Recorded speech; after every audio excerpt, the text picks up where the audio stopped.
All right. Shall we get started with introductions? It's 11 o'clock. Let's do it. Welcome everybody to the Women in Space Robotics webinar celebrating International Day of Women and Girls in Science. My name is Vanessa Van Decker and I'm the president of SEDS-Canada. Hi everyone, my name is Sophia. I'm the Vice President Internal of SEDS-Canada. I'm Suhani. I am representing Women in Robotics. I am one of the co-chairs. I'm Katie. I'm also here from Women in Robotics.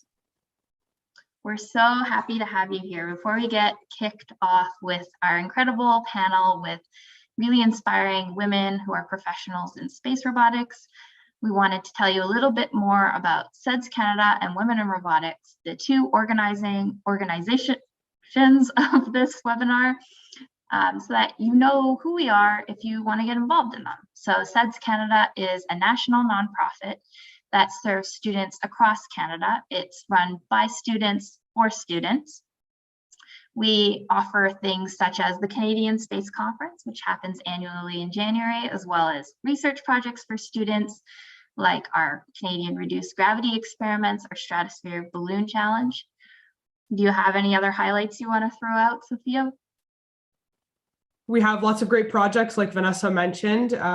We have lots of membership benefits. We have our mentorship program, but we'll talk a lot about that later in the skills session. So I won't give away too many spoilers. And do you want to let them know a little bit about Women in Robotics? Yeah, for sure. So Women in Robotics is actually a global organization. Katie and I represent the Ontario chapter, which we recently started. We had our launch event in November, and we're really excited to get a lot of things off the ground.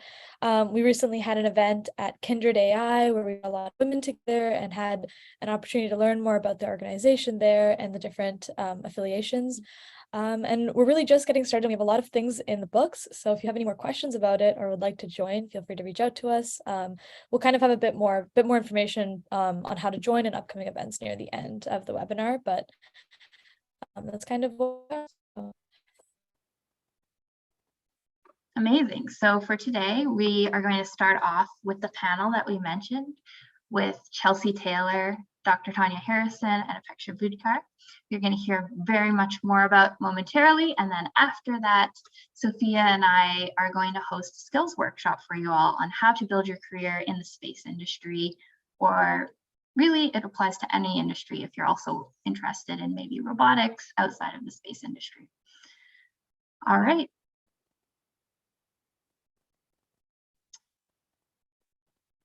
Should we take away the panel, Suhan? Yeah, so we can kind of get started. We have the following panelists that are going to be just kind of answering your questions and open to answering whatever you've kind of brought to the table. And we're going to have each of them introduce themselves. So if you guys would like to get started, we can start with Dr. Tanya Harrison. Hi everyone, I'm Tanya Harrison and I am a planetary scientist. I'm currently a fellow of the Outer Space Institute based out of the University of British Columbia and the Aurelia Institute, which spun out of the MIT Space Enabled Group from the Media Lab. My background is mostly working in science and mission operations on different NASA Mars missions. So I worked on camera systems aboard the Mars Reconnaissance Orbiter and the Curiosity, Perseverance, and Opportunity rovers. So most of my background is all focused around cameras very specifically. After that, I worked as the Director of Research for the New Space Initiative at Arizona State University, working to link commercial interests with academic interests in government to try to get collaboration across all of those different sectors. And then most recently, I was the Director of Science for Impact at Planet Labs, trying to help scientists use Earth observation data in their research to help change the world. Thank you so much for coming here today. Chelsea, do you want to introduce yourself to the audience? Sure. My name is Chelsea Taylor. I'm an engineer at the Canadian Space Agency, and I've been working there since 2018. When I got started, I started through their engineering development program, so I got to rotate through a bunch of different groups, including lunar rover development, stratospheric balloons, satellite operations, and some Canadarm2 operations. And about 2 years ago, I switched into the Canadarm2 operations group, and I just recently moved to Houston to train as a robotics flight controller for the International Space Station. So I'm doing that now, and yeah, my whole job is space robotics now, and it's a lot of fun. So I'm excited to answer your questions.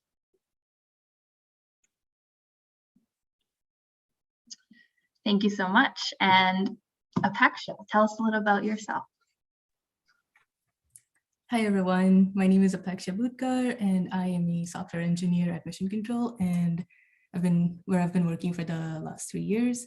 At Mission Control, I work on developing software for different kinds of robotics applications. I've worked on prototype planetary rovers as well as robotic arms.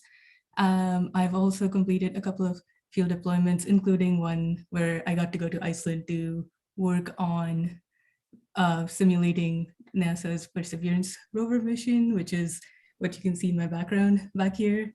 And yeah, while I work at Mission Control, I'm currently also a master's student at Carleton's Spacecraft Robotics and Control Lab, where I'm studying applications of computer vision-based AI to improve satellite autonomy. Thank you so much. So to get started off with our first question, we're going to ask a mix of general questions and specific to each panelist questions. Tanya, I wanted to ask you, you've worked on the cameras for many rovers and you've also been part of a lot of spacecraft missions. Do you have one that stands out as your favorite and why? That's a tough question because they're all really different in terms of sort of your day-to-day and what the goals are. I would have to say from like my most enjoyment of my day-to-day work, people probably assume the rovers are the most fun, but I actually really liked working on Mars Reconnaissance Orbiter. I came on right at the beginning of the first extended mission. And so we had a lot of flexibility and freedom with what we could do with our cameras because we weren't trying to hit these, threshold mission goals anymore. And so I could basically pick whatever I wanted to take pictures of on Mars. There was some consultation with others in terms of we had a database of places where we wanted to take images, basically a map, and we had all those prioritized from 1 to 15, put in by different people on the operations team, some people from the science team, some from other instruments on the orbiter if they wanted to get a coincident measurement with their instrument. But for the most part, at the end of the day, all of the judgment was left up to you based on what you think we could do with the available downlink. So, how much stuff can we send back from Mars today? And the lighting conditions and the weather and the imaging priorities for right now, because some places you can only image during certain parts of the year, or it's dust storm season, you don't want to plan images somewhere and then you're going to get a storm in the way and all of those images end up being useless. So it was pretty cool to just come in, put on my headphones every day and say, what do I want to take pictures of on Mars today? That's awesome. And our next question goes to Chelsea. So you work at the Canadian Space Agency, and we wanted to ask you, what has been your favorite part of working for the CSA? So my favorite part is definitely joining the robotics flight control team. They're the ones who sit in like a dark mission control room and actually control Canadarm2 and Dexter on the International Space Station. And it just feels like the kind of job that you would see in a movie, but like not ever really consider having for yourself. And that's kind of what happened to me. It never really occurred to me that I could have that job or really any job in space. And so, I don't know, I just love the idea of sitting in a dark control room and like being the puppet behind this robot in space. It's so fun for me. But I have enjoyed a lot of my other experiences at CSA as well. Anything kind of operational where you've got something like a rover or stratospheric balloon, and you're launching it or you're doing some tests with it. So you're doing a mixture of like maybe some software work, but then hands-on work in the field. It's super fun. So those would be my top experiences for sure. Wow, that all sounds so exciting. Apaksha, I wanted to ask you about your analog field testing mission that you mentioned in Iceland. What was that experience like and what were your takeaways? Yeah, I think the field testing mission in Iceland was definitely a pretty incredible experience. It's not usual that you get to go on a field deployment mission, and of all places, you get selected to go to Iceland. So that was definitely a big plus of that field testing mission. Of some of my key takeaways, the main ones that included were, you can't underestimate how important it is to test. Like, you can never test things enough. Things will always fail in the field. Things will go wrong. You're out there doing testing while you don't have any access to internet, and that deployment taught me that how important redundancy is, how important it is to test everything at home when you have everything available to you and you have internet to look up errors or debug things, and make sure that you're fully prepared for things to fail and ready to debug them. So it was definitely a very, very exciting experience, and I had a great team that we went with there, so it was a lot of fun. Having a great team always helps make the process more streamlined, and it's the best experience. I completely agree. And the next question, we're throwing it back to you, Chelsea. What was the training like to become a flight controller? Yeah, so the training is pretty intense. It takes a couple years. The first part is that you have to just learn about the entire space station at a high level. So what all of the different systems are, what all of the different groups of flight controllers are. Because some are responsible for like the power system, the life support system. So just understanding what all is kind of happening on the International Space Station and who's in charge. Then we start getting a little bit more specific and learning more about our system, which is the robotics system. So it's got Canadarm2, Dexter, there's a robotics workstation, and then also there's that mobile base station that kind of is like a train that goes across the truss. So learning about basically all of the robots we have, how they work, what their constraints are, and then learning how to design robotics procedures. So we've got a 3D model of the International Space Station with different keep out zones, like there's laser zones we can't go into. But we basically get assigned procedures saying, like, we need to design a robotic trajectory for Canadarm to get from this point, grab something, walk off to a different point on station, maybe grab Dexter. So figuring out how to do that. And then once we've kind of learned how to design robotic procedures, we've learned more about the system, we start doing these simulations, which is when you basically role play being a flight controller. You're sitting at a control station, except that everything is going wrong. So they send all these failures. And normally there's a bunch of things breaking, not only in your system, but a bunch of other people's systems too. So you're basically trying to figure out, how do you accomplish your standard procedures while also dealing with a lot of system failures. And once you pass enough of those simulations, then you can be certified as a flight controller. And that's basically the training. It's very involved. There's a lot of teamwork, talking to your coworkers, learning how the system works. Super supportive group. So it's good. It's difficult, but it's a lot of fun. So just as a... Oh, sorry, go ahead. Oh yeah, I had a follow-up too. I was interested in the point you mentioned about kind of the simulations and getting the failures. I wondered, because those are kind of on the spot, high stress situations, and you have to really respond in the moment. So were there any experiences that you had done previously that kind of prepared you for those on the spot decision-making types of simulations? A little bit. There's not as many kind of very similar high stress situations I'd been in, but I did when I was at in the engineering development program. I worked on a simulated lunar rover deployment. So we had a lunar rover prototype and we wanted to test it in a lunar analog environment. So we rented out part of a quarry and we kind of landscaped it to look a bit like the moon. So we made these fake lava tubes just by stacking rocks and doing things. And we had a simulated lunar rover mission over about a week and a half. So we had these science goals we wanted to accomplish, like making the rover go pick up a rock or like go take pictures of a certain site. And that was also, we were controlling it out of a control room at the CSA. And the quarry was about an hour away in Granby, Quebec. And that was also kind of like there were real-time failures, you do have a limited amount of time for this mission. So that would probably be the best kind of preparation for the sims. But I mean, you can also get that kind of simulated experience by even doing things like playing video games where you're just kind of like in a hot seat, things are going wrong and you have to react in real time. But definitely you're using kind of different problem solving information because you're, instead of whatever's going on in the game, you're like trying to think about what's wrong with the Canadarm and how can you fix it.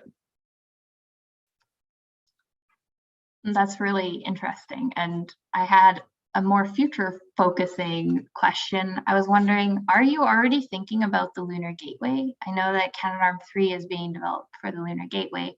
When you're going through this training, do they incorporate some of that future planning in it, or will that be a whole new, I'm sure you will need to do more training when that happens, but I'm curious how that kind of works. Yeah, right now for Lunar Gateway, they're still spinning up the like basically the design for it, what they want the flight control team to look like and everything. So we haven't started any specific training for that. And we also don't know yet who the flight controllers will be for Gateway. I'm definitely hoping to eventually get onto Gateway once Canadarm2 ends. But yeah, currently that's not all set up yet.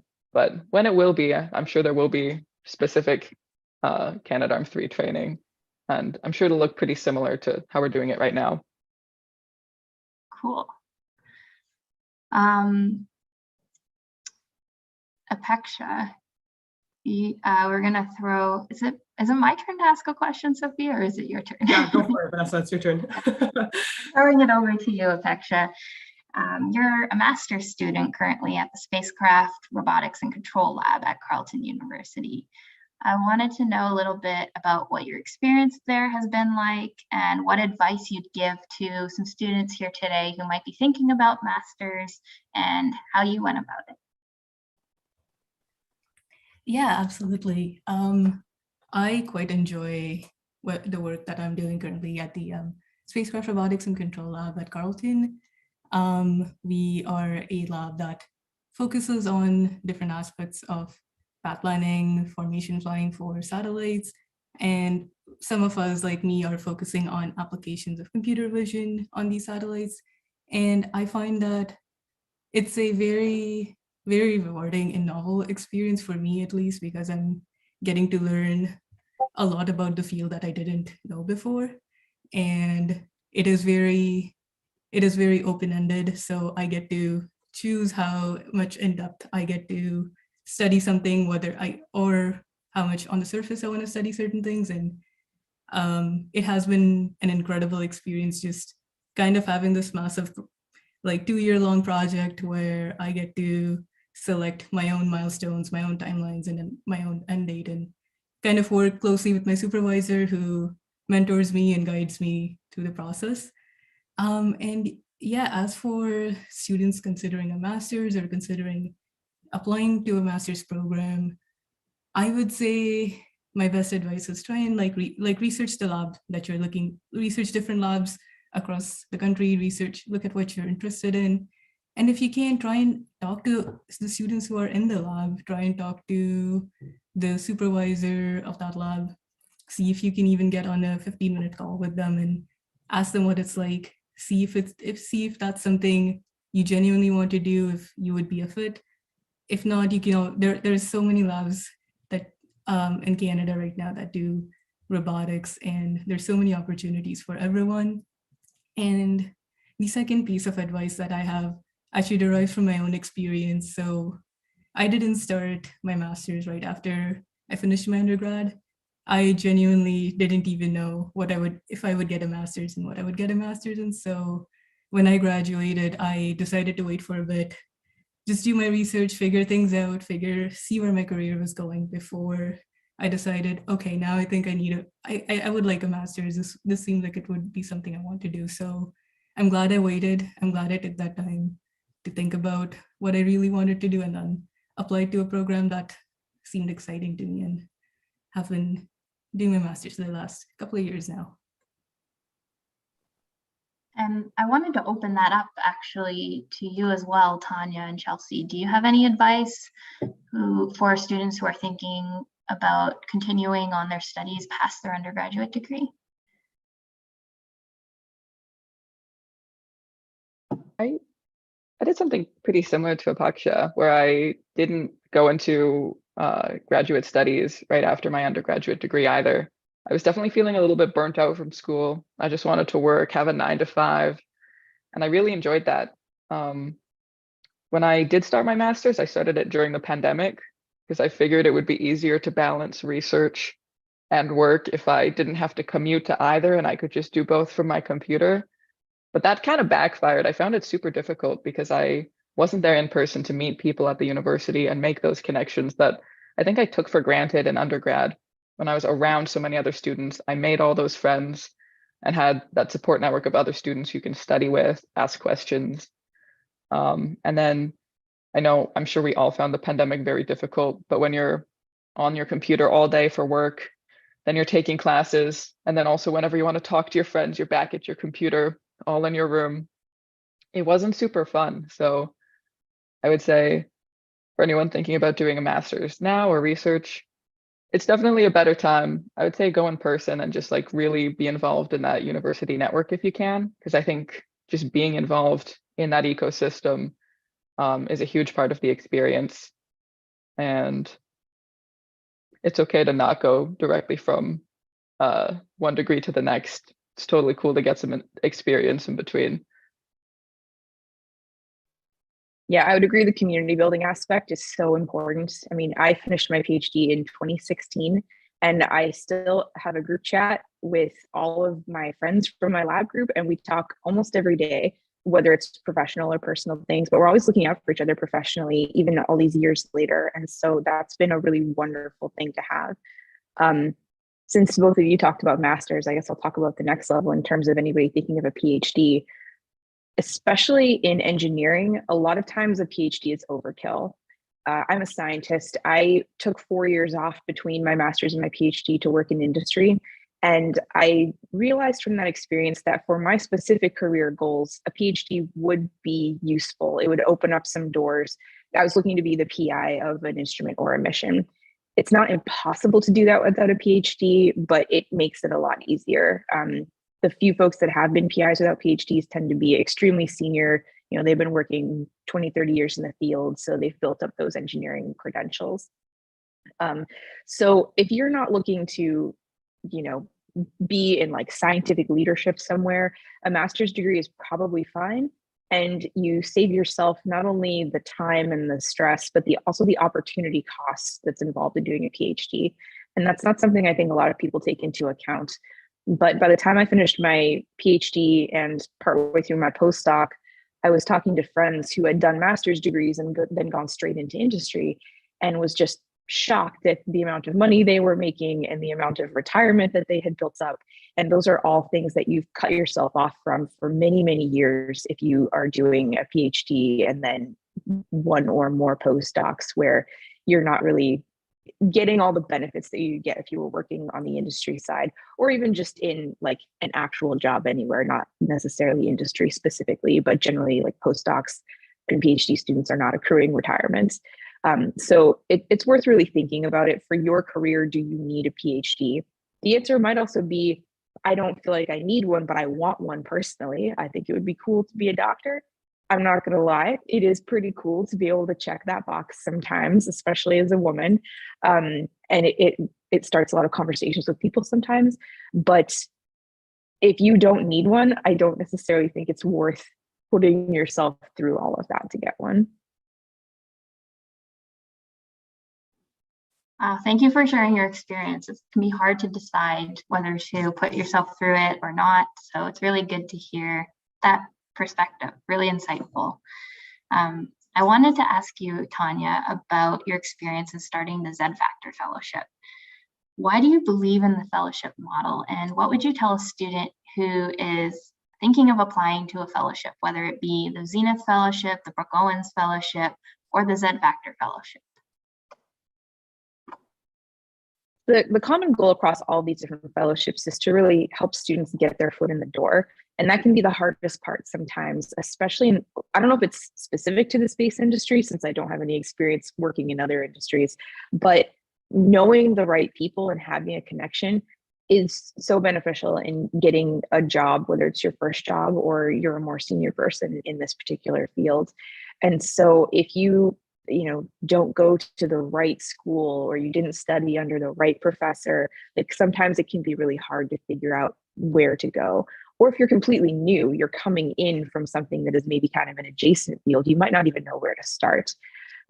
For ZFactor specifically, part of the goal behind founding this was not only to provide internship opportunities for students from these different historically excluded backgrounds, but my thought was that it was not enough to just give an opportunity to one person. I really wanted there to be a community service aspect to it. And so I came together with Therese Jones and Karina Perez and Kiri Lamac, and we had all been kind of thinking in parallel lines about starting a fellowship program. ZED specifically was something that I'd had in mind for a few years, specifically for students with disabilities. But we realized as we were talking kind of early on in the pandemic that we should expand this to anybody. So we actually don't define on the website what a historically excluded background is. We want the students to define that. And then by not only giving them the internship opportunity and connecting with the companies, but we fund them to do some community outreach project. And again, they get to define what that community means. Is it their university? Is it an online activity in their native language? Is it something that they do for their church group? Like anything that they want it to be to try to inspire others and bring them along on the journey totally falls under this bucket. And we had one student that exemplified this in the first year. He came in super enthusiastic, student from Puerto Rico. The next year we had, I don't even remember how many, a ton of applicants from his university. And we thought, oh, they were all amazing. We're like, our entire class this year is going to be students from this one university in Puerto Rico, thanks to this one student being such an incredible advocate across campus. So it was really beautiful to actually see that happen. And we want to keep that going. So I would definitely say if you are looking to get your first internship, or maybe you've only done one or two of them, check out these fellowships. In Canada, Zenith is the only one that exists right now. If you're Canadian but happen to be in the States, you can apply for ZFactor. We're only working with US companies right now, but we do have companies with us that can place foreign nationals. And I think Brooke Owens and Patty Grace Smith and the Matt Isakowitz Fellowship, the other three big ones, I think they can also accept foreign nationals as applicants if you're studying in the States. I don't think they're doing anything outside the US yet, but definitely worth checking them out if you're going to school outside of Canada. Brooke Owens does take international students. So if you're a woman or yes, underrepresented gender, you can apply to Brooke Owens from anywhere in the world, which is also open, no matter where you're watching us from. Vanessa's not mentioning here that she's a Brookie in the latest class, so congratulations. Thank you so much, Tanya. I'm really excited. So I'm an example of this. I'm studying in Toronto at a Canadian university, and I'm going to be a Brookie this summer in San Francisco, working in robotics at Zipline.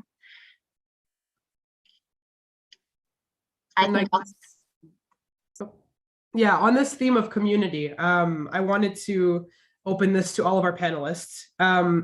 What are the best support networks that you found throughout your career that have kind of helped you be successful and have supported you throughout your journey? So a lot of you here are maybe the only woman in the room in a lot of your teams, or maybe you're the only person in another sense. Due to, there are a lot of other, as you were mentioning, Tanya, there's a lot of ways where you can be historically underrepresented, especially in a very homogenous industry like space and like robotics. So I think for people like that, it's really crucial to build your network. And we're wondering for you all, what has worked well for you? How do you feel like you found that support? I feel like for me, the main thing that I would recommend is just making friends. I found this in university when I was in a couple different student groups in undergrad, and joining student groups is great. I joined like kind of just a lounge where we'd hang out and study, but I also joined a technical group where we designed and built electric race cars. So between those two things, making friends you can talk to, sometimes they'll know about like a job in the area, which is how I got my first space job. I just heard about it through a friend. That's so invaluable. And yeah, even just for talking about things like school and courses, how to get through that, it's great. And then same with at work.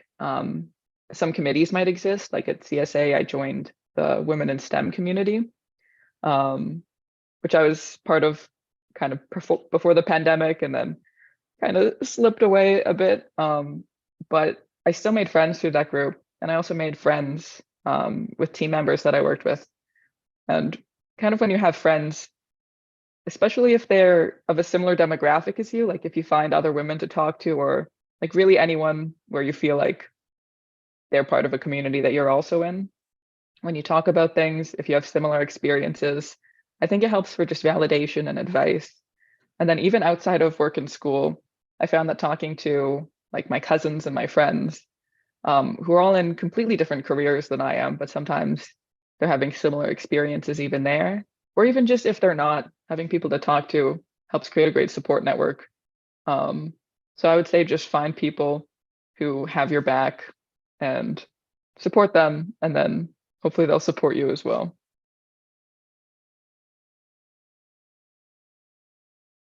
Yeah, I'd say in addition to that, social media has been really helpful because you can connect with a much broader network of people. And especially if you're dealing with something really specific, like I have a physical disability, and that was actually part of why I wanted to create Zed, to help students with disabilities, because it was not an easy journey getting to where I am. And it can feel extremely isolating because I was never around anybody else that was dealing with this kind of stuff in person necessarily in my lab groups, but being able to connect with other people online where we can just kind of commiserate, but also share tips and advice, that's been really helpful. And kind of similar to what Chelsea was saying in terms of opportunities, social media is a really great way to find opportunities, to network with other people so that they know what your skill set is and what you're interested in. So that way, when somebody sees an opportunity that makes them think of you, they might refer you to them or give you a heads up about it. That's pretty much how I came into a few of the jobs that I've had. It was basically the job I had at ASU, for example. They said, we need somebody that is not interested in a typical tenure track professor type role and wants to work with industry. Do you know anybody that would be interested? And the person they asked happened to be someone I had worked with before. They were like, you should call Tanya. And so they called me up and out of the blue offered me a job. So that's always really nice to not have to go through that cycle. So just putting yourself out there and like making yourself known for the thing that you're interested in and the things that you want to do is so beneficial to your career.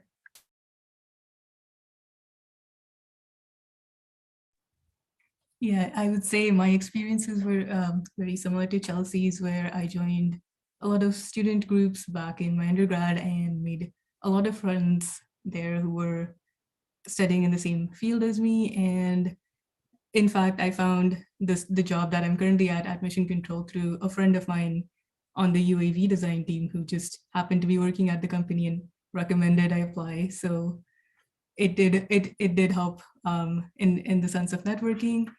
And the other support network is at Mission Control, we have a community called Women of Mission Control, and it is an incredible supportive community of all the women at the company who are looking out for each other, who are there to support each other. And yeah, I've made friends with the other women at the company, and it's been incredible to see over the last 3 years. We support each other, we look out for each other, we're always making sure we have each other's backs. And yeah, like Chelsea said, like make new friends and look out for them, and they'll look out for you again. And I think here as women, we're all here looking out for each other is what I've noticed, and I'm really glad that's the case.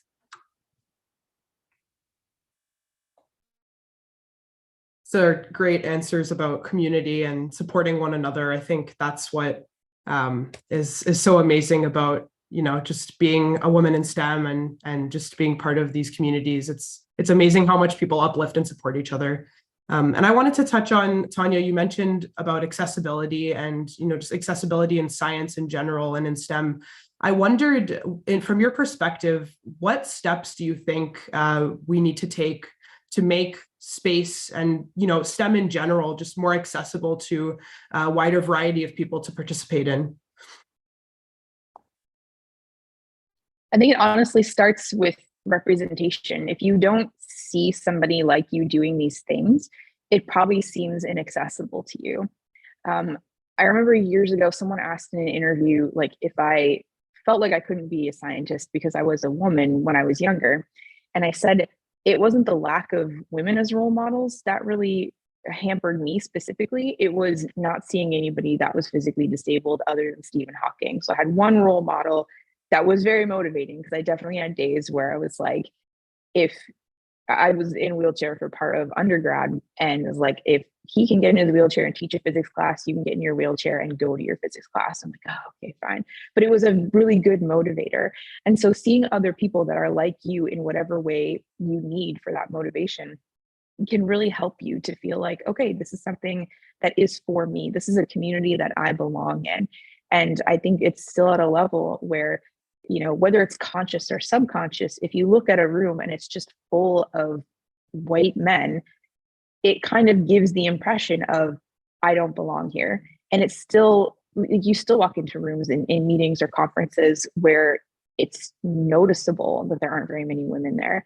And it does feel like you're kind of out of place. And that's changing. It's changed so much compared to the first conferences I started going to in mid 2000s to now. You can see as the demographic is changing in age, the different demographics of the people that make up the different age categories in the conference. So it's slowly changing, but we still have a lot of work to do there.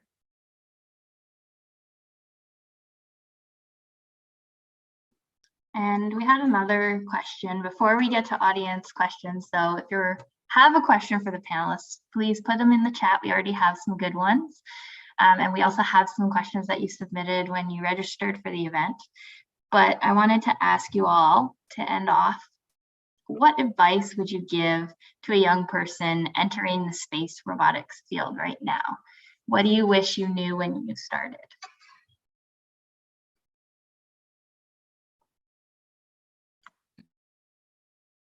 Maybe just don't be afraid to pursue opportunities.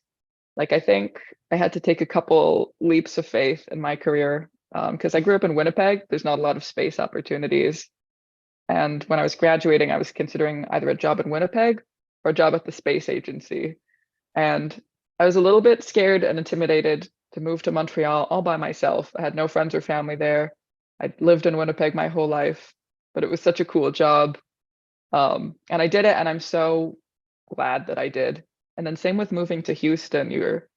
I had this opportunity to take this other position, which was even cooler than my last one, but it required moving internationally to Texas, which is honestly a state that I had a lot of prejudice about basically my whole life. And I'm super glad that I moved here because I'm really enjoying my work, working at Johnson Space Center. It's amazing. But I think sometimes you do have to kind of take a leap of faith, believe in yourself, but it also might cause you to move places. I guess so weigh that a little bit.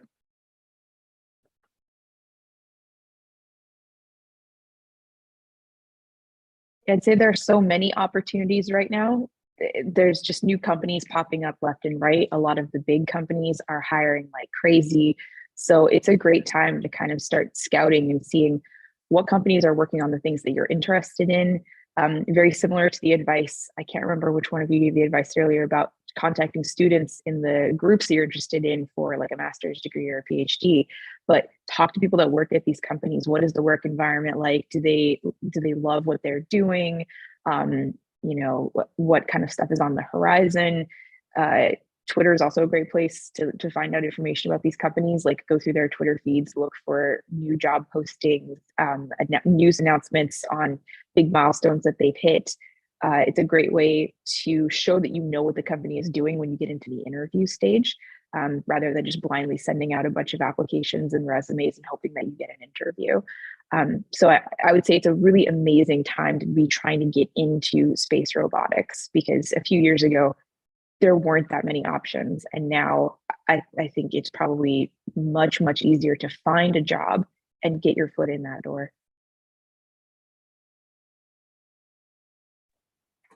Yeah, and I guess from just based on my experience, my piece of advice would be, I guess, when you first start out in your first job or your first career, like things can be very intimidating, things can be very scary. And I know for me, imposter syndrome was and is still something I suffer from. And I think when you start in your career, you can just feel very intimidated by everything being thrown at you. You might even feel like, oh, is this even for me?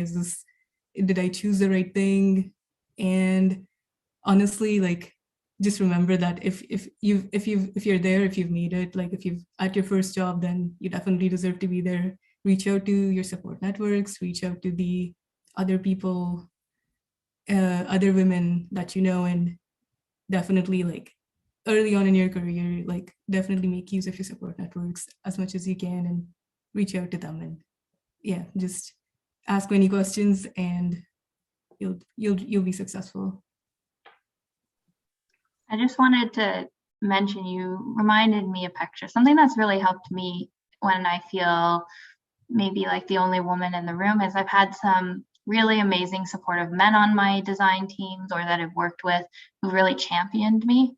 So if you ever are in those kind of environments where you identify someone who's a really great ally for you, I'd recommend that can be a really key part of your network so that you have that champion as you go through your career. So I think with that, Suhani is going to start us off with some of the audience questions. Thank you all so much for being here. And if you have any more questions, please keep putting them in the chat and we're going to go to those next. Absolutely. So out of the couple of questions we asked, a lot of them I think were touched on in the panel. And so one of the ones that kind of stood out to us that I think you did talk about a little bit, but if we could go into depth, that would be great. So what would be your advice to a robot scientist in training who seeks to enter the space industry, specifically to space robotics, but does not have the nationality commonly requested in space agencies? What are some alternative avenues for international applicants to get involved in the field? And who asked that one? That one is by Christina.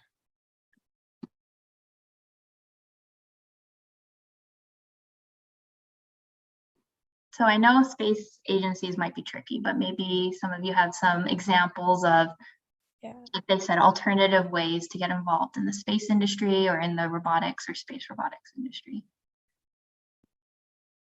There are definitely companies that hire foreign nationals. It can be really tricky because of government rules, unfortunately, mostly around rocketry. So if you stay away from rocket companies, you might have better opportunities trying to get your foot in the door.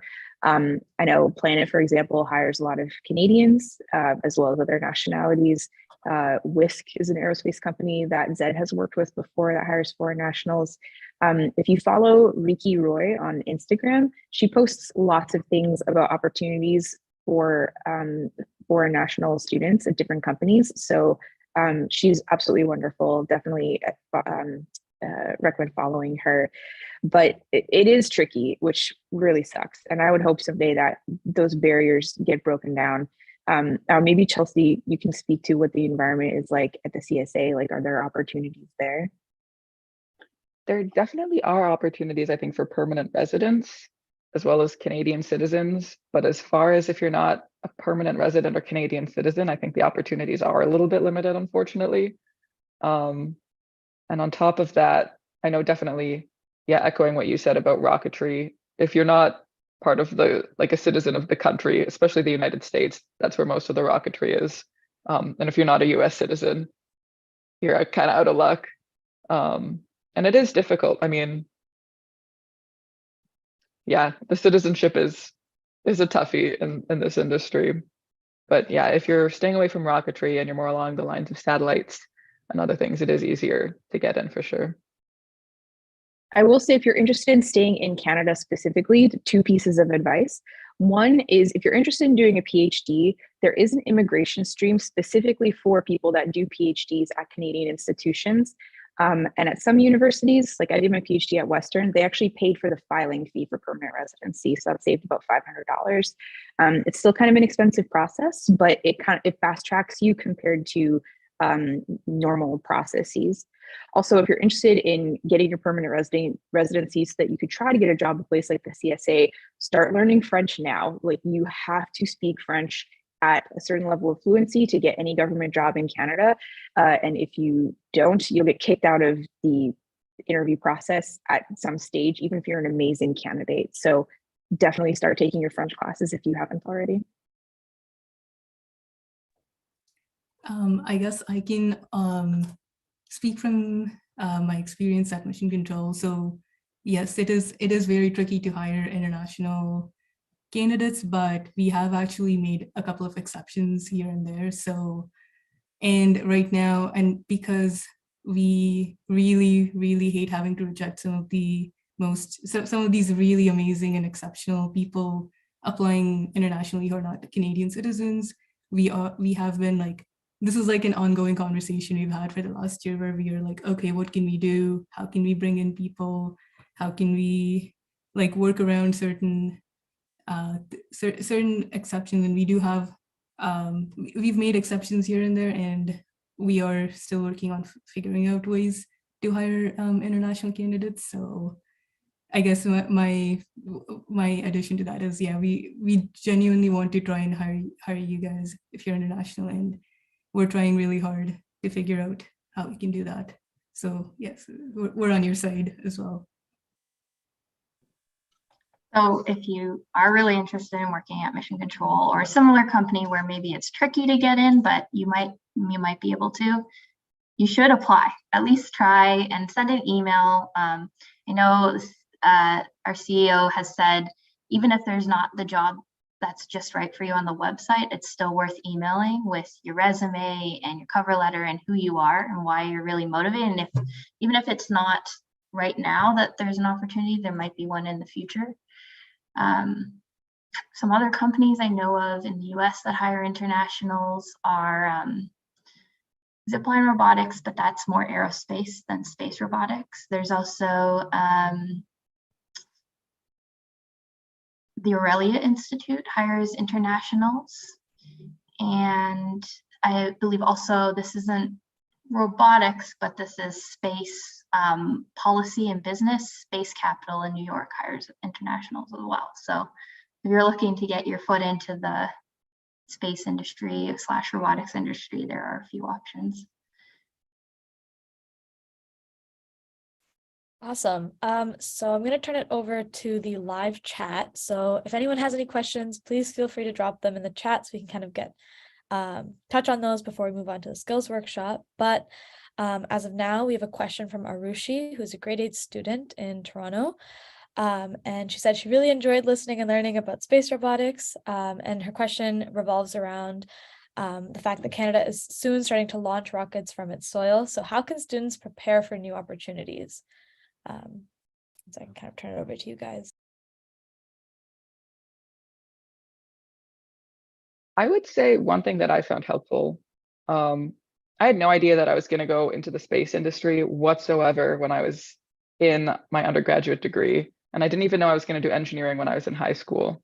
But I think as I went along, I picked degrees and opportunities that I thought would open the most doors for me in the future.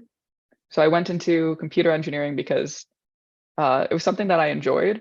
And that was something I discovered as I took the program. I did a general first year engineering.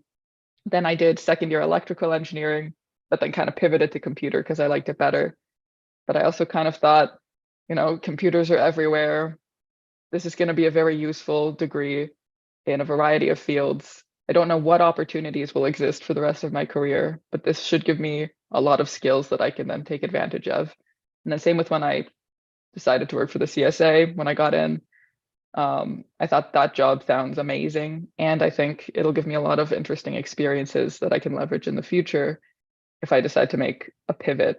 So knowing that there could be a bunch of rocketry jobs in Canada in the future, thinking about what kind of skills would be super useful and transferable to a job in rocketry. Kind of if you identify those skills and then ask yourself how you can get those skills, as well as if you develop other soft skills on the side. I think that's probably the best thing you can do, but just keep yourself open to opportunities. And I think that's a good strategy. It's worked out for me so far.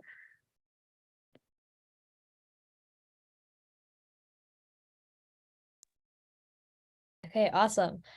So the second question is from Micah. He asks, to what extent do grades matter in the space industry?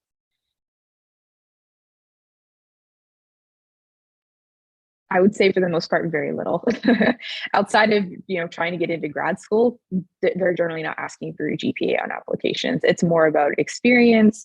In a lot of cases, it's about enthusiasm and showing passion and ability to do the things that you want to do. Like I will admit my GPA before grad school was not good for various reasons, but I was able to overcome it by just being extremely enthusiastic and being really good at research, even if I wasn't getting great grades in like calculus classes. So that can make up for a lot. So I would say, if you're failing every class, that might be a problem. But if you're getting like B's and C's, it might be a hindrance to getting into the grad school that you want to get into. But in terms of getting a job, it probably won't matter all that much if you're on like simultaneously doing a lot of activities through SEDS and building model rockets, or writing really amazing code, and you've got a great GitHub repository that companies can go and look at, and you've got a really good LinkedIn page, or all that kind of stuff. That's stuff you should focus on way more than worrying if you're going to get like an A versus a B in a particular class. I'd like to echo that. I've got a bunch of colleagues who did not do super well in their undergraduate degrees. Some of them maybe failed several courses or took extra time to complete their degrees. But with these colleagues, they had the passion for space. They kept pushing through. They got involved in different like communities or student groups or organizations, and they built up cool experiences, and they delivered on all of their internships. Like they worked hard, they did a good job, they were recognized. So even though their grades maybe weren't super stellar, no one really looks at your transcript when you get hired. They see you have a degree, they see all the experience you have. And then if in your actual job you continue to deliver, yeah, no one really cares that much about your grades. So don't let that stop you. Yeah, I will say, like, as a student who's currently doing an internship just after completing like a 4-month study term, like grades really don't matter, but knowledge does. So like while you're in school, focus on just getting the skills, learning what you're being taught. I think a lot of what you learn in university does end up being applicable, and I'm seeing that now just within my internship. And again, like I completely agree that grades don't matter, and you rarely will be asked for your GPA when applying to jobs. But it is important to just figure out where you can get those skills. And if that is school, then just focusing on getting the skills is probably a good place to start.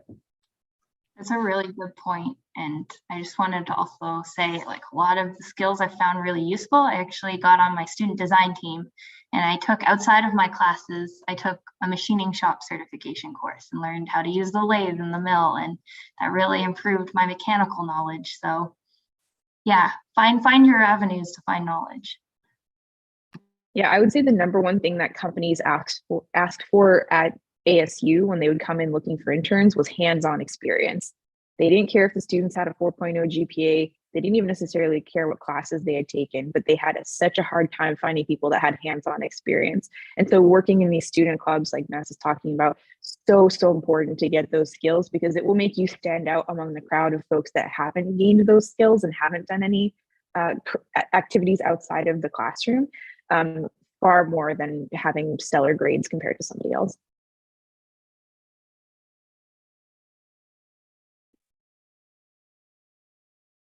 All right. Okay. So we're having more questions kind of trickle in. So Sukriti asks, for the panelists, she's wondering how they found juggling their work alongside pursuing a master's degree. I find it super difficult, and I'm actually thinking about withdrawing from my master's because I think, as Tanya mentioned, there's an opportunity cost when you are kind of pushing yourself with full-time work and trying to complete studies on the side. At some point, you're giving up, like, I have, maybe if I'm trying to do all of this, I don't have the bandwidth to like maybe do overtime if I need to in my job, or I don't have that free time to relax and avoid being burnt out, which absolutely affects both your studies and your masters and just your general mental health. And I think it sometimes feels a bit shameful in like high achiever societies. Like, I'm sure a lot of us are high achievers, or we know high achievers, and a lot of us value academic success. So thinking about kind of withdrawing from a graduate program, it doesn't feel great, but at the same time, there's that opportunity cost. Like, what am I really getting from this degree? Is it worth it when it could potentially have negative consequences in like other aspects of my life, including my actual job, which is giving me great experiences also for my career. So I would say it's very difficult to juggle work and a master's. And also I love throwing myself into whatever I'm doing kind of 100%. When I was in school, I was involved in multiple student groups, and that was great. I love just being fully part of the university ecosystem. And my work, I love kind of, being fully kind of involved in that and then having free time. And I don't like feeling split and kind of spread across two organizations, trying to juggle them both. I just feel like I can't do 100% in either, and I don't love that. But if you can multitask super well, absolutely go for it. Mad respect. I think I've a similar experience as Chelsea, where balancing a full-time job and a master's for 2 years definitely took a toll on me, and I was definitely severely burned out by near the end of 2 years of trying to do that. And I had a similar like experience where I was, do I really need this master's? Do I really want it? What do I want to choose? Like it got to a point where I'm like, I can't do both 100% of the time. And my choice was actually to take a break from work.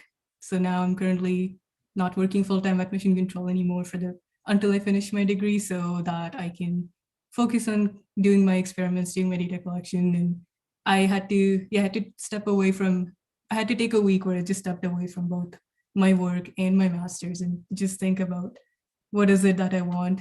What is it that will genuinely bring me happiness? And my advice would be, if you can multitask, if you can do it, then great, but just be mindful and be conscious of your own mental health. And in the end, like, try and figure out what will make you happier and stick with that. I think one of the big pros for grad school in general, provided it's something that you actually want to do, is the ability to throw yourself into the thing that you're researching.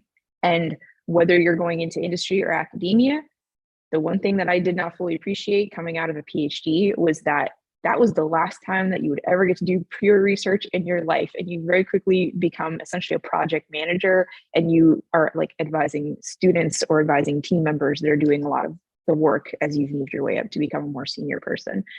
So if you are doing a master's degree or a PhD, either way, because it's something that you really want to like focus on a project and learn a lot about a topic, I feel like trying to do that in parallel with a job that is not necessarily directly tied to what you're doing, you're kind of robbing yourself of that experience. And I didn't work during, other than like as a teaching assistant during either period of grad school, but I did work full time during my undergrad, and I'm pretty sure that I almost died. Like, it was awful.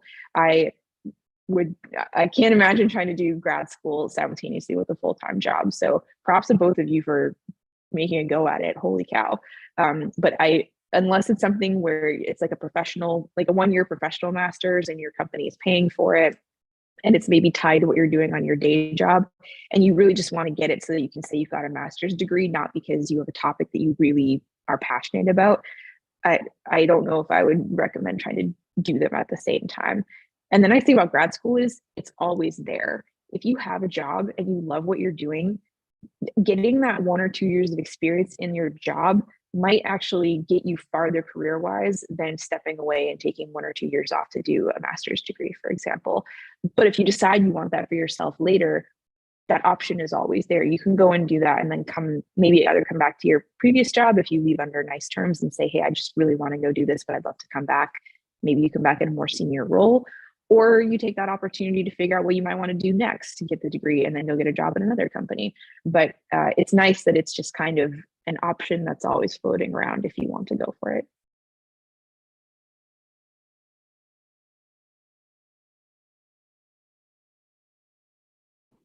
Well, with that, I think we've hit the hour mark, and I really appreciate you all volunteering your time today. Thank you so much for coming, Tanya, Chelsea, and Apaksha. Really inspiring. I'm leaving today very inspired and excited about the possibilities and about your career experiences. So thank you. Yeah, I can definitely echo that. This was an excellent webinar. I think it went really well, and you guys provided a lot of insightful answers to the questions we asked. So thank you so much for your time. Yeah, thank you very much. Very, very insightful. Thanks for having us. Yeah, thanks for hosting.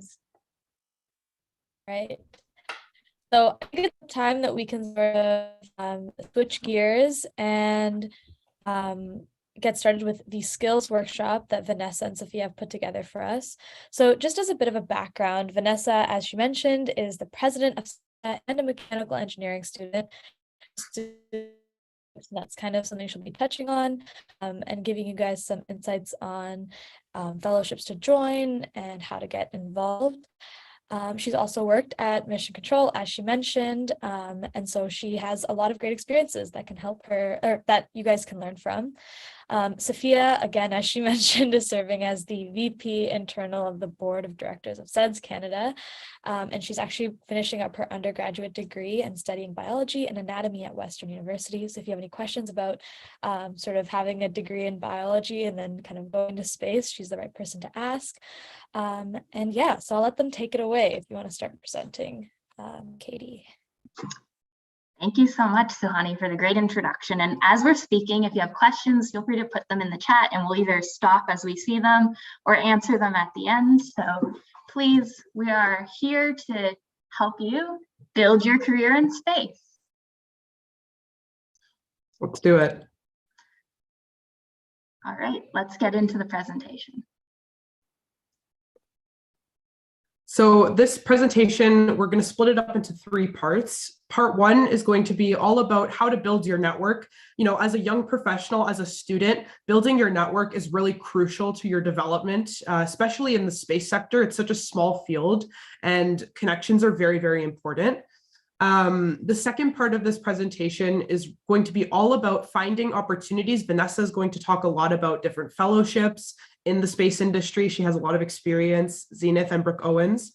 And the third part of this presentation, Vanessa and I are both on the board of directors at SEDS, and we're going to talk all about what it's like to be part of SEDS and why SEDS is such a great network to really engage in the Canadian space industry and find other students who are passionate. So let's dive right in. Part 1, building your network. So from my perspective, I think there are 3 key important factors to building your network, especially as a student. And the first one is growth. So as a student, as a young professional, you're really looking to grow your connections and just grow the number of opportunities and people in the industry that you know, make those personal connections, make people remember you so that they'll recommend you for future initiatives, future events, invite you to conferences perhaps. So the more connections you have, the more chances for new opportunities that will arise. And the second importance of really building out your network is developing your personal brand. So for me, for example, I have a biology undergrad degree that I'm finishing up, but I always had a passion for space and I didn't really know how to merge those two. And it wasn't until I joined SEDS and built a network and found other students who've entered the space biology field that I learned this is a network, this is a field. So building those connections that are in your specific niche, what you're interested in, helps to build your personal brand and externally tell your story to people just looking at your profile, for example, on LinkedIn. And the third key factor and important aspect of building your network out is looking for those mentorship opportunities. So making those genuine personal connections and building out your network helps definitely increase your chance of mentorship, whether it be a more professional mentorship opportunity or just a mentorship opportunity on the side where it's just a casual conversation with someone. The more opportunities that you take to network, the more chances that you'll have for getting those mentorship opportunities. By having this really strong network, you're going to have people to celebrate with for your successes, gain advice from when you're struggling, but also when you apply for a job. Often I've had my company ask me, they say, you know, I see you're connected to this person on LinkedIn. They've just applied. Can you tell me a little bit about them? And so if you have that really strong network, when you do apply to places, you'll have those people who can advocate for you that, yes, you are a good candidate for the role.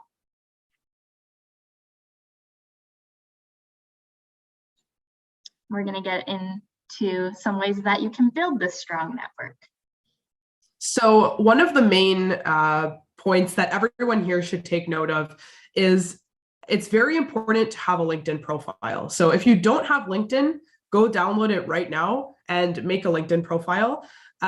It's important to keep your LinkedIn profile updated. So for example, even by attending a session such as this online, you can post about it on your LinkedIn and say, you know, I attended this amazing webinar, learned a lot of key skills, and people then in your network and on LinkedIn are seeing the skills that you're gaining, the soft and the hard skills that you're gaining in different opportunities and experiences. So LinkedIn is super, super important. And you can also have your connections actually make recommendations on your LinkedIn profile. So it's kind of like getting a reference letter on social media, which is really interesting. And you should definitely do that. And Vanessa has a really cool point about LinkedIn profiles. I'll let her take it away with that.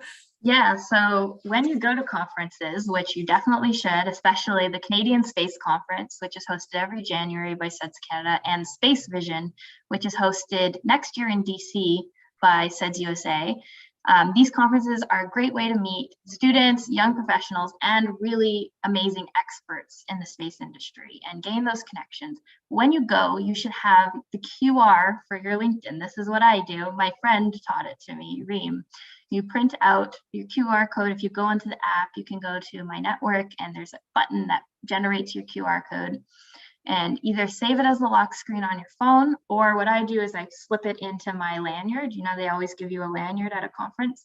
And that way, when you meet someone really great, say, wow, it was really great meeting you. Here, let's connect on LinkedIn. And all they have to do is scan your QR code. Another pro tip for LinkedIn is follow places that you're interested in. So follow all of the companies where you think you might want to work, because then you'll see their job postings, but also you'll be really well informed when you apply on what they've been doing lately. As well, you should follow SEDS-Canada, Women in Robotics, Space Generation Advisory Council. These are all organizations that are here to support you with events like this when you're coming up in the space industry. Absolutely. And a couple of other key points here. So join, like Vanessa said, join organizations that are related to your field, like the ones that she mentioned, especially Women in Robotics and SEDS-Canada, who are hosting this event for you today. Have your current connections refer you to new connections. So maybe, for example, in the grad school instance, if you're talking to a student in the lab, maybe they can refer you to other students in the lab. Maybe they can refer you to your PI of the lab. So you can build out your connections by, going from person to person within a company or within a lab, for example. If you have a past employer or a close connection or a past mentor, and they ask you to keep in touch, be sure to actually keep in touch. Email them every couple of months with a, hey, how's it going? I just wanted to update you on how my career is progressing. These are some of the events I've attended. This is what I'm up to. Just wanted to let you know. And I know from experience that they really appreciate hearing those updates and hearing how much you've grown from whatever experience you gained with them. So it's nice on their end as well to hear from you. And attend events.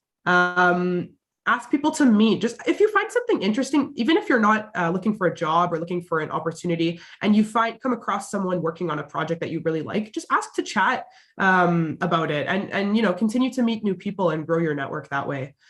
Finding a good mentor is also very important, which we'll touch on later. And remember that when you make a connection, it's a two-way street. So make sure that the person on the other end is also gaining something from the relationship, and it's a two-way street type of communication, and that it's open-ended on both sides.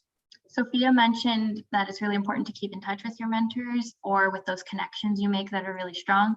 And one of the ways you can leverage that is your resume doesn't just have to be the standard resume. It can be those typical first 2 pages, but if a company allows it, it's great to also include your portfolio. So maybe keep the resume part compact, but afterwards you can include a portfolio. You can also include a page of recommendations from your connections. You can ask the people who know you well and know your strengths, who are on your team, to give you a couple of sentences about what it was like to work with you, what your skills are, and you can include that after your resume as part of your package when you're applying for jobs. Absolutely. So good mentorship can help to launch your career. It's really important to have some solid mentors to help support you and guide you throughout your career. I know from my personal experience, that's helped me significantly. And one of the main ways that you might be able to find a good mentor is by joining organizations that bridge the gap between professionals in the industry that you're interested in and students. And so SEDS-Canada is one of those organizations. We really try to connect students in space who are interested in space to professionals. And we do that through some of our events, which we'll mention later. There's also Women in Robotics and Zenith and the Space Generation Advisory Council. These organizations are all space-oriented or robotics-oriented, and they offer mentorship opportunities for students. So you should definitely check out each one of these organizations. SEDS-Canada, we have a great mentorship program where we connect students to professionals. You do need to become a member of SEDS-Canada to participate, which we'll talk on later, and we'll tell you all about how to become a member. And Suhani or Katie, do you want to touch on Women in Robotics at all and the mentorship that is offered through your organization?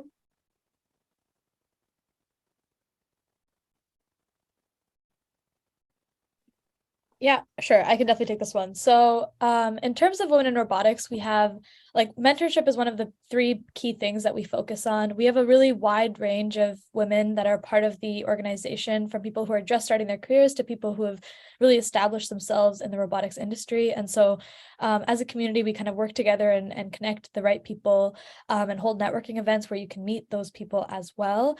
And that's just kind of what we do within the Ontario chapter. I know that globally, Women in Robotics also has a mentorship program that you can join through a quick Google sign-up form, and they can kind of help you navigate resume building, as well as just getting into the field, companies that you might be interested in, and skills that you can acquire.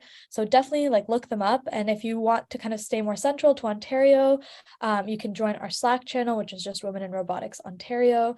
And yeah, so kind of if you have any questions about that, feel free to reach out to me. And then more about Women in Robotics as a whole. Like I mentioned, we're a really tight-knit community, and that's kind of what we focus on. Not only do we hold events to sort of get you into the field and revolving around women in robotics, but we also plan to kind of have just events like going to a bar, going to a pub, and kind of just building that relationship between women that share a similar interests and having that representation. So it's definitely something to check out if you're interested, and can provide a lot of great opportunities to sort of meet the right people. Awesome. Yeah, so check out these organizations and check out these mentorship programs. They're here as a resource for you. And let's move on. Okay, sending a cold email. So connections are amazing. Sometimes, though, you just have to send off a cold email if it's a lab that you're not familiar with for grad school or a research opportunity, or a company that you don't have any connections to. And it's okay to send out cold emails, but there's definitely a right and a wrong way to do it. So I wanted to walk you through the steps and the kind of what's considered the right way to send a cold email. So step 1 is to make sure that you do your homework. What I mean by this is research the company or the lab that you're interested in very well. So if it's a lab, for example, make sure that you're reading some of their current research papers. Check out their lab website. Before you meet with the PI or reach out to the PI, chat with a couple of the students currently in the lab and ask them about what's going on in the lab, what type of projects they're working on. That will get back to the PI at the end of the day if you're talking to some of the graduate students ahead of time, and that will look really good on you as well when you approach the PI. So get to know the lab environment, get to know what's going on, and then reach out to the PI with a cold email after you've done all of that background work and set up a time to chat. Same thing applies for a company. You know, chat with a couple of the interns, a couple of the staff members of the company before reaching out to a hiring manager or the person in the profile that you would be applying for. It's really, really important to do your homework. And the second point, after you do your homework or as you're looking, is to make sure that you're genuinely interested and passionate about the work that is going on in that company or in that lab. Really consider, can you envision yourself doing this work? Before you reach out, it's important to kind of think that through and make sure you're just genuinely passionate, because if you are, that will come through and people see that and they recognize that, and that can really put you ahead as well. A lot of people just really, even if you don't have all the skills, it might even just be beneficial to still reach out if you're very passionate, because that passion can sometimes overshadow the grades or some of the skills, and people will be more willing to take you on and kind of give you those opportunities to succeed. And the third point there is make a personal connection. So when you're sending a cold email, it's always nice to check if, for example, that person graduated from the university that you're currently attending, or if there's a hobby that they have on their LinkedIn that you might also share. It's nice to throw in those personal connections just to kind of prime the conversation and just make that personal connection ahead of time. And a couple more tips on the next slide. The fourth tip I have for you is add attachments. So if you're applying for a research internship, for example, I would recommend adding a transcript and even just adding a CV, just so that shows that you're prepared, shows that you have all the documentation required, and that helps to make the decision easier for the person receiving on the other end of the line. Highlight your relevant experiences. So don't be afraid to briefly explain some of the experiences that would help to really showcase your skills in this area. So if you have a past internship that you feel is critical and gave you the right skills for a position that you're going for, feel free to explain it in the email. Be brief, but definitely explain some past experiences that you've had. And then the last tip I have for you is to end each of your emails with an action item. So when you're reaching out for an opportunity, typically you would want to end the email by just restating why you're interested and then requesting to meet with that person. So don't just end it off without attaching an action item to that email. And just some general do's and don'ts of cold emailing. So be genuine.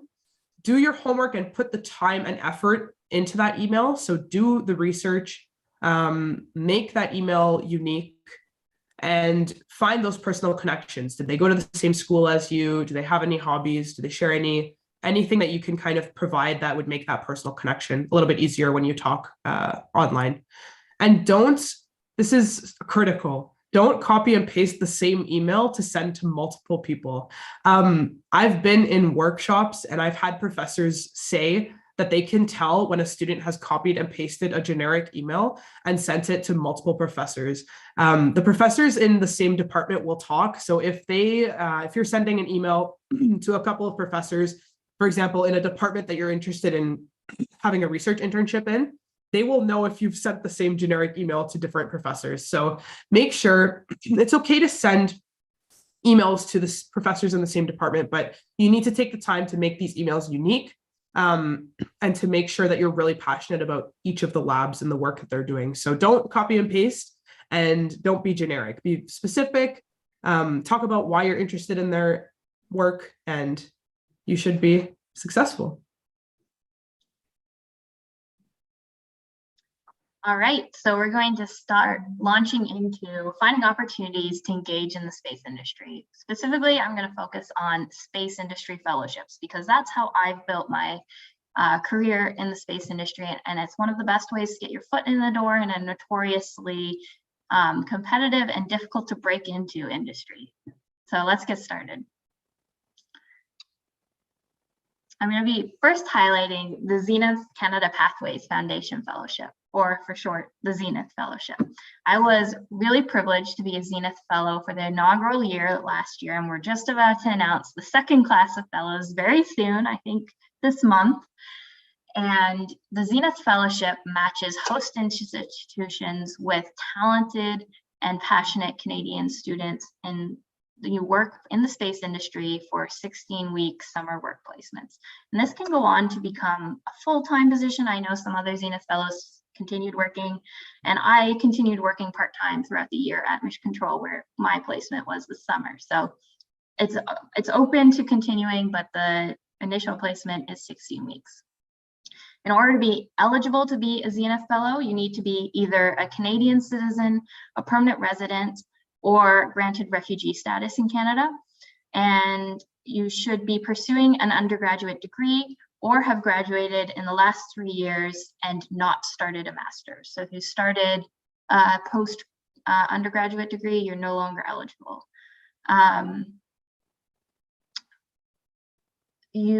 As a Zenith Fellow, you get paired with an executive mentor, and they're really cool. My executive mentor was Natalie Penek, who is a senior systems engineer at MDA, working in robotics, space robotics. You also get paired with a Zenith alumni mentor, which is awesome because that person has just gone through the program either the year before or a few years before, and they are kind of one step ahead of you in their career journey, so they can give you advice on your mentorship with your senior mentor or your job, or how to prepare, or whatever you need mentorship for. Mentorship is so valuable, as Sophia was mentioning. You also get to go to the summit, which last year was held in Montreal. We got to tour the Canadian Space Agency. We got to meet astronaut Jeremy Hansen, which you can see on the right there. We also got to speak with Lori Garver, who was the Deputy Administrator of NASA. And there's also professional development opportunities throughout the year. So in the bottom left there, you can see we got to get mentorship from Commander Chris Hadfield. So that was pretty cool to get to meet him. He's an incredible astronaut. Applications open in August. So keep your eye out on the Zenith social media or on their website for next August. I hope you apply. The other most applicable fellowship to Canadians or anyone around the world who identifies as a woman or gender minority is the Brooke Owens Fellowship. And this is another one I know really well because I'm really excited to be a 2023 Brookie this year. I am going to be at Zipline Robotics, and you can see there on the right-hand side, that's all of the host companies for this year. So you can kind of get a sense of what are the places that you could possibly work. Only some of them are open to non-Americans, but there are a good handful of them that are open to non-Americans, and that's all detailed on the Brooke Owens website. In order to apply, you have to be a gender minority, as I mentioned, and you have to be a current undergraduate student. Brooke Owens Fellows are selected for their talents, their experience to date, their commitment to service, and their creativity. It's a really competitive process. It usually has around 1,000 applicants, and this year 47 fellows were chosen. It involves creative submissions, so a video or painting. You really, the world's your oyster. You can look at the website for more details, as well as essays, and also your resume and your transcripts, although they don't weigh marks heavily. So don't count yourself out. Basically, no matter what fellowship you're applying to, don't self-disqualify.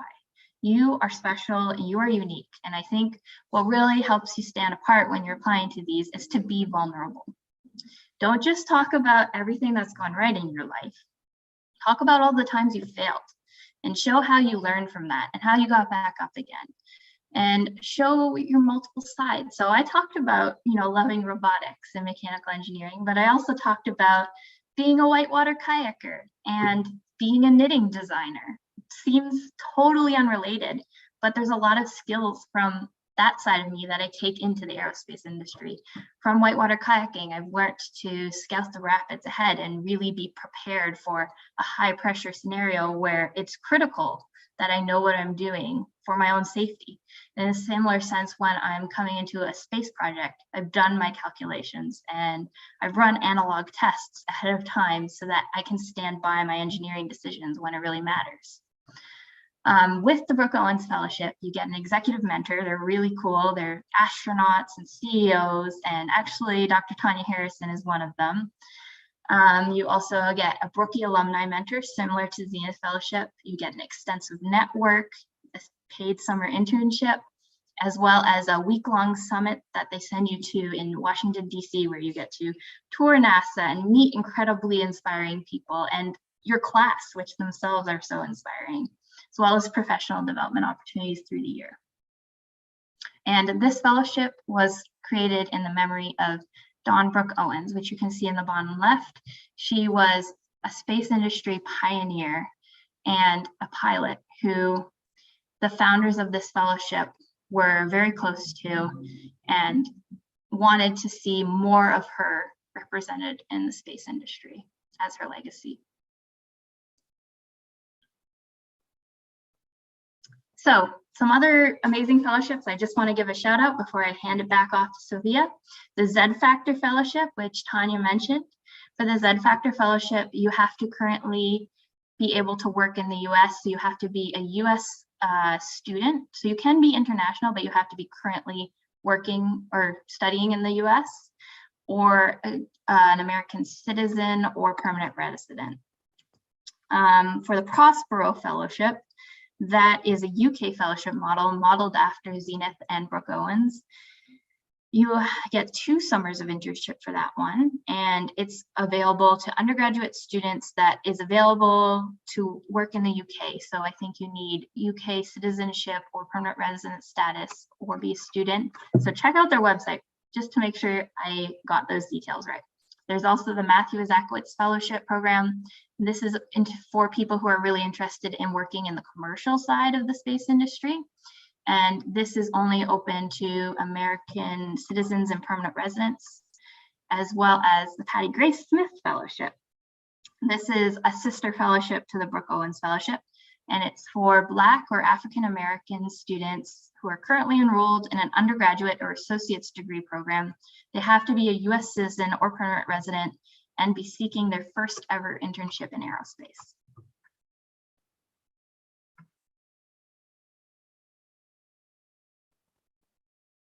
All right, so here's the part where we talk about SEDS-Canada and what you can do to get involved with our organization. So let's go to the next slide. So just to give you an overview of who we are, so SEDS stands for the Students for the Exploration and Development of Space Canada. So we are a bunch of students in Canada who are really interested and passionate about the space industry.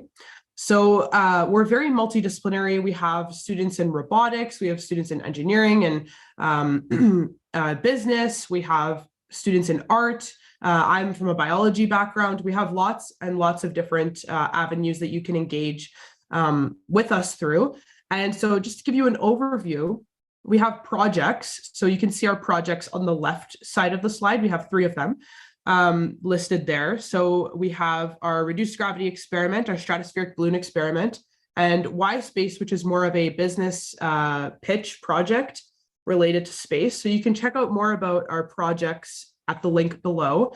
Our projects are essentially involving student teams from universities who can sign up to participate, and you can read more about what's involved with each project. They're all related to space and they're all research-based, so you can check them out. In the middle there, you see our logo of our conference from this past year. So each year, SEDS-Canada runs a conference. This year, it was the Canadian Space Conference, which just happened at the end of January. We bring together professionals, students in the space industry to network and share ideas. And this year, we had a lot of great speakers. We had a James Webb Space Telescope panel, just to name. We had an Artemis panel, so we had lots of great topics and lots of great discussions. And yeah, so you can check out information that will come out for next year's conference and sign up to attend. They're great events. And if you're a SEDS-Canada member, you actually get a discounted ticket to our conferences. So you should sign up. You also need to be a member. You need one student in your team to become a member to participate in our projects. So that's another key point to note as well. And then we also have a bunch of other events. We have Act in Space, we have our Space Apps Challenge, and we have lots of webinars like what you're listening to today, as well as our SGAC webinar series that we run, SEDS-Canada and SGAC collaboratively. And then recently we had a Canada and Nepal in Space speaker panel, which was really awesome. Vanessa, did I miss anything or anything else we should touch on? Well, we're always coming out with new events like this. So this is why you need to follow us on social media and our website so that we can get the news out to you, because there's lots of opportunities like this one that come along our way. Yeah. And just like a personal story of mine, I mentioned before that SEDS-Canada really kind of jump-started my career in space. And I just want to tell you why, because I think it's a really cool story. I mean, I didn't really know how to engage in space from a biology perspective. I thought you really only could engage from an engineering perspective. But when I joined SEDS-Canada, I actually met a graduate student who was doing work in the space biology field. And I ended up talking to her, and I ended up getting a research internship out of just networking with her and like talking to her. So if it wasn't for SEDS-Canada, and that internship jump-started my career and my experience in space biology. And now I'm super passionate about that field. So it's just honestly about talking to people and about getting into that network and meeting other students who are doing incredible work in the field that you're interested in. And I think SEDS-Canada is an organization that does a really good job of bringing all of these students together from many different disciplines. So I would highly recommend participating in our events or joining as a member or just following us on social media. And let's go to the next slide. Yes, so here's where I plug becoming a member. So becoming a SEDS-Canada member, we have a lot of benefits. So one of the main benefits to becoming a member is you get 50% discounted tuition at the International Space University, which is located in France. And I've heard a lot of great things about their programs. They have a summer program. I think it's like 8 weeks long or something like that. And they also have a master's program that you can participate in. And it's all team-based work geared towards helping you kickstart your career in space. And it's a really great opportunity for students who are looking to kickstart their career.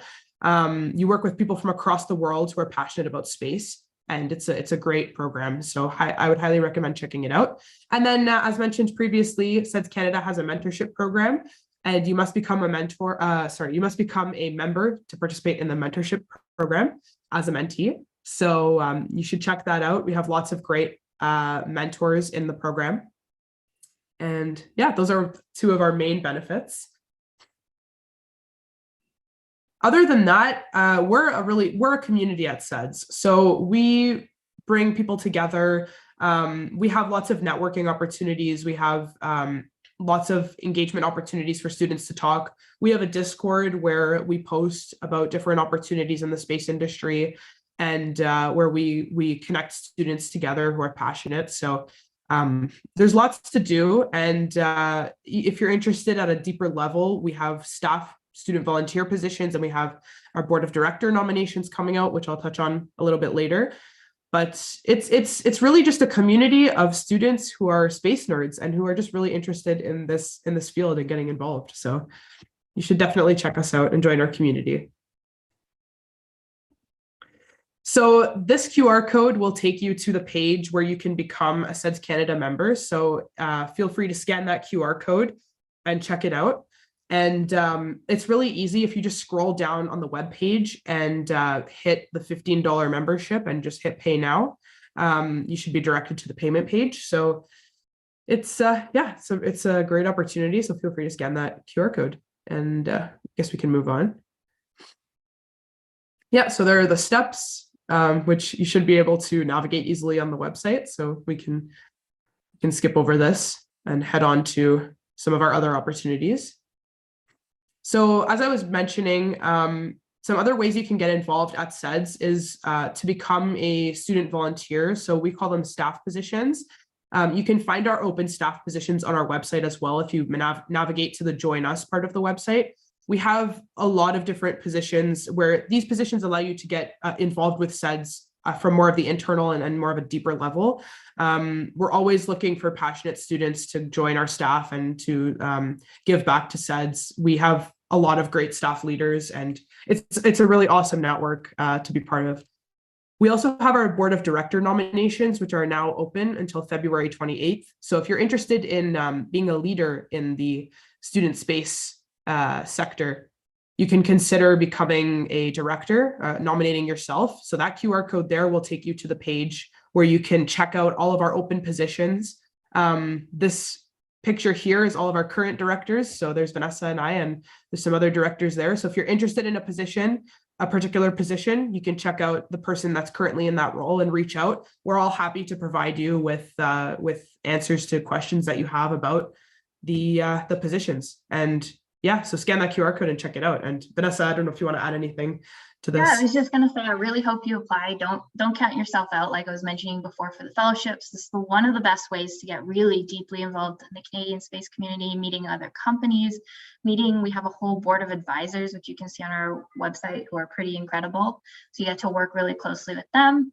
And like Sophia mentioned, maybe you have some doubts about which position you should apply for, which one you want to run for in the election. So if you do, you can email directors@seds.ca or reach out to Sophia and I'm available on Instagram. It's just, my handle is just my name. So if you want to ask me questions, I'm there.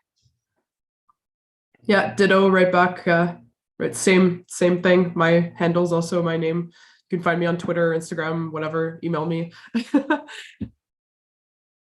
And yeah, so that's the end of the presentation. If there are any questions, feel free to pop them in the YouTube chat, and we'd be happy to answer them. Or else, if not, we can close it off a little bit early. Yeah, and like we mentioned before, if you come up with your question later or you're checking out our website later, you can find our website at seds.ca, and all of our handles are @SEDS-Canada on social media, and you can also email us, directors@seds.ca. How should they get in touch with you, Suhani and Katie? How can they get more involved with Women in Robotics? Yeah, absolutely. So as we mentioned before, I think the best way to do this is just by checking out our Slack. We have a lot of cool upcoming. Sorry, I didn't realize you couldn't see me. How do they join the Slack? Yeah, definitely join our Slack. How do you? I can leave a link to it in the. Oh, sorry, I think I'm talking over you. Go ahead. No, go ahead. All good. Yeah, so I can leave a link to the Slack in the chat of the Zoom in a minute. That's a great place to sort of get involved. We definitely want to add more people to the organization itself, and we're looking to that. So if you're willing to, if you'd like to kind of be a part of the organizational team, that's something that'll be upcoming as well in terms of applications. And yeah, so if you have any questions about women in robotics, feel free to leave that in the chat right now as well. I can answer those questions. And that link tree there will also have a link to our Slack, as well as some of the other websites and things we have in place right now. So, well, with that, it's been amazing. Thank you so much for organizing this with us, Suhani and Katie. It really has been wonderful. And thank you to all of our amazing speakers who came today and the amazing attendees who are here watching. Thank you so much, everyone. I think this was an excellent webinar, and I think it went really well. If anyone has any further questions, all four of us are really easy to talk to and reach out to. So that's definitely something you can do. Awesome. Well, with that, I guess we'll close out. Yeah. And like Vanessa said, and like Suhani said, thank you everyone for coming. And yeah, feel free to reach out anytime. Happy International Day of Women and Girls in Science. Alrighty.